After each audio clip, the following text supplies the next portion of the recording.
Bastar now को अब तक सब्सक्राइब नहीं किए तो सबसे पहले सब्सक्राइब कीजिए ताकि हर एक खबर सबसे पहले आप तक पहुंचे।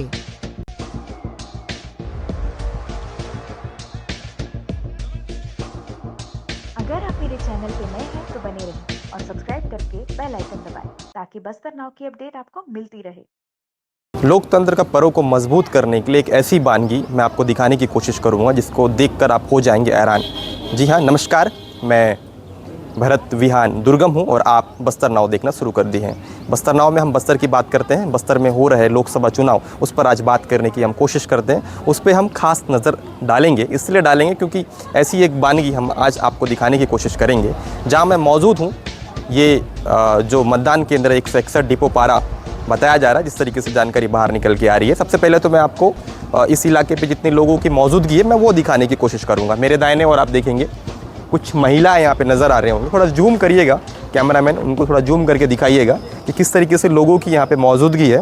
और इसी बीच एक नई तस्वीर मुझको देखने को मिली जो मैं आपको दिखाने की कोशिश करूँगा। मेरे दाहिने और देखेंगे ये 9 दंपति हैं।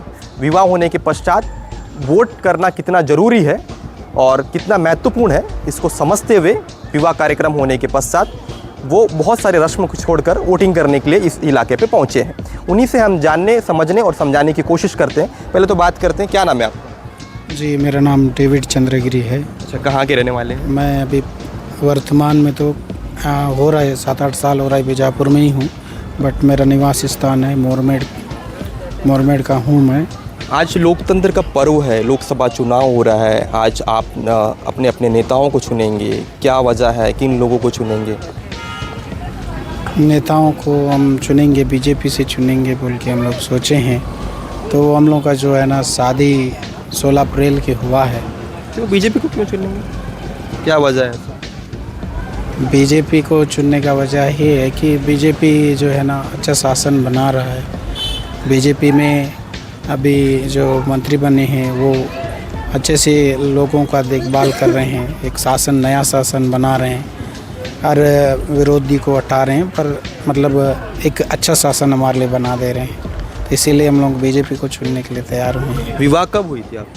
मेरी विवाह 16 अप्रैल 2024 को हुआ है। विवाह होने के पश्चात एक नया अंदाज हमने देखने को मिल रहा है, क्योंकि जिस तरीके से आपका विवाह हुआ है, विवाह होने के बाद आप दूल्हा और दुल्हन के ड्रेस में आप वोट करने पहुंच गए हैं। कितना ज़रूरी होता है वोटिंग करना, और ऐसी भी क्या वजह हो गई कि आप इस ड्रेस को बिना चेंज किए, वस्त्र को चेंज किए बगैर ही आप यहाँ पहुँच गए? पहली बात तो हमारे पास समय नहीं था कि हम ड्रेस चेंज करें, मतलब दूसरा जोड़ा नहीं था हमारे पास कि हम लोग चेंज करें, तो यही जोड़े में हम लोग आ गए। और बात यह है कि हमारा रिसेप्शन भी था जिसको हम लोग आधा अधूरा छोड़े। गिफ्ट मन भी कुछ मिला है। गिफ्ट, अच्छा, रिसेप्शन छोड़ के आप वोट देने आ गए? जी, गिफ्ट मन कुछ मिला है, कुछ गिफ्ट मन नहीं मिला, कुछ लोग वापस चले गए, कुछ लोग दे के गए, जिसके चलते अब वोट मन है बोल के हम लोग वो सब छोड़ छाड़ कर जो है ना वोट। विवाह होने के बाद बहुत सारे ऐसे रस्म होते हैं जिसको पूरा किया जाता है। जिस तरीके से आप जिस वस्त्र पे यहाँ पे आए हैं, दूल्हा और दुल्हन 9 दंपति हैं आप, ऐसे में जिस तरीके से जो रस्म होते हैं, घर परिवार के रस्म होते हैं, वो सारे रस्म को छोड़कर यहाँ लोकतंत्र के पर्व को मजबूत करने के लिए आए हैं। कितना महत्वपूर्ण मानते हैं ये वोटिंग देना? ये वोटिंग देना हम बहुत महत्वपूर्ण मानते हैं, क्यों बोलने से हमारे एक वोट के पीछे बहुत कीमती वोट होता है हमारा। एक वोट देना, एक नेता को चुनना बहुत कीमती होता है। हम ये आशा करके वोट देते हैं कि हमारे लिए कुछ आने वाले दिनों में करे। जिस प्रकार से अभी मैं बेरोज़गार हूँ, मेरे पास रोज़गार नहीं है, तो मैं ये सोचकर वोट देने के लिए आया हूँ कि मेरा शादी का समय भी छोड़ के आया हूँ कि मुझे कुछ रोज़गार मिलेगा, कुछ शासन से मुझे काम मिलेगा या फिर कुछ बिजनेस मिलेगा, जिसको करते हुए मैं अपनी पत्नी का पालन पोषण करूंगा बोल के मैं आया हूं। वर्तमान में क्या करते हैं आप? वर्तमान में भी कुछ नहीं करते। कितने पढ़े लिखे हैं? मैं 12वीं पास हूँ। 12वीं पास है जी। अब विवाह हो चुकी है आपकी। विवाह होने के बाद आप वोट का पर्व को मजबूत करने के लिए यहाँ पे पहुँचे हैं। लंबी कतारें लगी हुई है, किस तरीके से बातचीत हो रही है, कितने देर में आप वोट देंगे? अभी वोट तो इस बार मैं पहली बार वोट दे रहा हूँ। पहली बार वोट दे? इससे पहले नहीं दिया हूँ। इससे पहले आपने वोटिंग नहीं की है? वोटिंग नहीं किया, तो अभी मैं नहीं बता सकता कि कितना देर में वोटिंग देंगे, क्यों बोलने से मेरा वोटिंग पहली बार है। कितना ज़रूरी मानते हैं वोट देना? वोट देना बहुत ही ज़रूरी है। मैं शासन से कुछ मतलब अच्छा, बहुत ज़रूरी है, इसलिए आप वस्त्र बिना चेंज किए ही दूल्हा दुल्हन के ड्रेस पे ही पहुंच गए जी समय का अभाव होने के कारण। जी, शासन कुछ हमारे लिए करेगा, हमारा शासन है, हमारा मतलब सुनेगा हमारी बात। मतलब एक दुखी परिवार को शासन नहीं देख पाएगा, मतलब एक दुखी परिवार को कुछ ना कुछ करके देगा, जैसा हम लोग का सोच है। इसीलिए हम लोग अपना काम अधूरा छोड़ते हुए हम लोग आए हैं। शुभ नाम क्या है? डेविड चंद्रगिरी, कहाँ के रहने वाले? मोरमेड। आपका क्या नाम है? मंजुला कहाँ के रहने वाले? महाराष्ट्र में गढ़चिरोली जिला का है, गुम्मलकोंडा।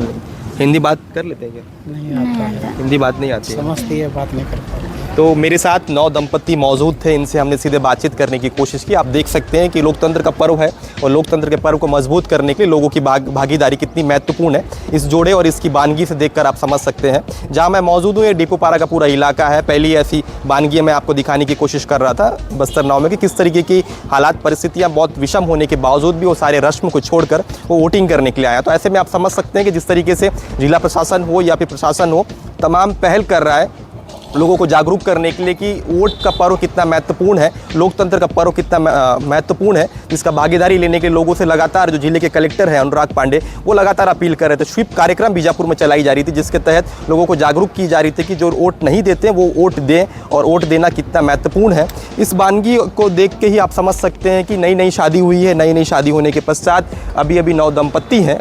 जब 9 दंपत्ति होते हैं उस दरमियान बहुत से ऐसे रस्म होते हैं जिसको पूरा किया जाना चाहिए, लेकिन वो रस्म को छोड़कर आज रिसेप्शन के दिन ही वो वोट देने के लिए यहाँ पे पहुँच गए हैं। ऐसे में समय का अभाव था और बहुत सारी चीज़ें उनको थी, जिसके समय की व्यस्तता होने की वजह से उन्होंने वस्त्र भी जो है दूल्हा दुल्हन का उन्होंने चेंज नहीं किया है। उसी वस्त्र पे वो इस मतदान केंद्र पे वोटिंग देने के लिए आ गया है। मैं जिस मतदान केंद्र पे मेरी मौजूदगी है उसकी वानगी मैं आपको दिखाने की कोशिश करूँगा पुनः एक बार। मेरे दाहिने और आप देखेंगे, कैमरामैन थोड़ा सा आप जूम करिएगा, जूम करके जो महिलाएं लंबी लंबी कतार पे लगी हुई हैं उनकी तस्वीर दिखाने की कोशिश कीजिए कि किस तरीके की भीषण गर्मी में, क्योंकि गर्मी का महीना शुरू हो चुका है, 2-3 दिनों से हालत बहुत ख़राब हो चुकी है क्योंकि इतना तेज़ गर्मी चल रहा है। इस गर्मी में लोकतंत्र के पर्व को मजबूत करने के लिए लंबी जो कतारें जो लगी हुई है उसमें अधिकांश जो है महिला नज़र आ रहे हैं। ऐसे में समझ सकते हैं कि जिस तरीके से जागरूकता अभियान चलाया जा रहा था, क्या उसका असर बीजापुर में देखने को मिल रहा है। महिलाएँ जो है बढ़ चढ़ हिस्सा तो ले रही है, क्योंकि इस कतारबद्ध से ही आप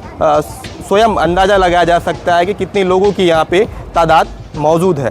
ऐसे में आप समझिएगा कि ये एक तस्वीर लोगों के बीच में एक उदाहरण और एक नई मिसाल पेश करती है कि वोट करना कितना महत्वपूर्ण है अपने जीवन में, क्योंकि आपका एक वोट, सशक्त वोट जो लोगों पे भागीदारी करता है और उस वोट से आप एक नई सरकार, एक नई आयाम गढ़ते हैं। अगर आपको मेरी ऐसी ही रिपोर्ट पसंद आए तो आप बस्तर नाव को सब्सक्राइब कर सकते हैं, लाइक कर सकते हैं, कमेंट कर सकते हैं और कमेंट में अपना रिव्यू देख के अपन ओपिनियन भी शेयर कर सकते हैं।